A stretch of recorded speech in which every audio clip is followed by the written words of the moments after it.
2019 жылдың 10 сәуір күні Абай атындағы Қазақ ұлттық педагогикалық университетінде жастар жылына орай ұйымдастырылып отырған педагогикалық ғылымдар бағыты бойынша магистранттардың 3-ші республикалық олимпиадасының ашылу салтанатты шарасы өтті. Олимпиада 10-12 сәуір аралығына 3 күнге жоспарланып отыр. Шараны университет ректоры профессор Тахир Оспанұлы Балықбаев ашып берді.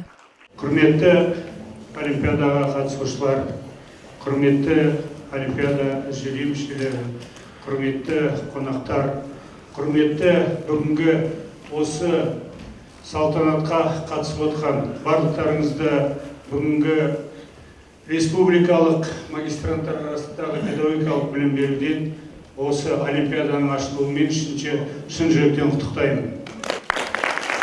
Олимпиада біздің магистранттардың педагогикалық ғылымдарындағы білімділігін, біліктілігін белгілетін болса, екінші жағынан ол олимпиаданың ішінде әрине озып шығатындар бар. Мен ойымша бүгінгі келіп отқан осы 16 жоғарғы оқу орнының өкілдері осы республикамыздағы педагогикалық білімнің магистранттардың ішіндегі бетбұстары деп ойлаймыз. Сондықтан осы мақтаныштарымызды осында жіберіп отқан осы республикалық жоғарғы оқу орындарының басшылығына алғысымды айтамын. Сіздердің осы жерде қадамдарыңызға гүл бітсін деймін. Олимпиадада үлкен жетістікке жете беріңіздер.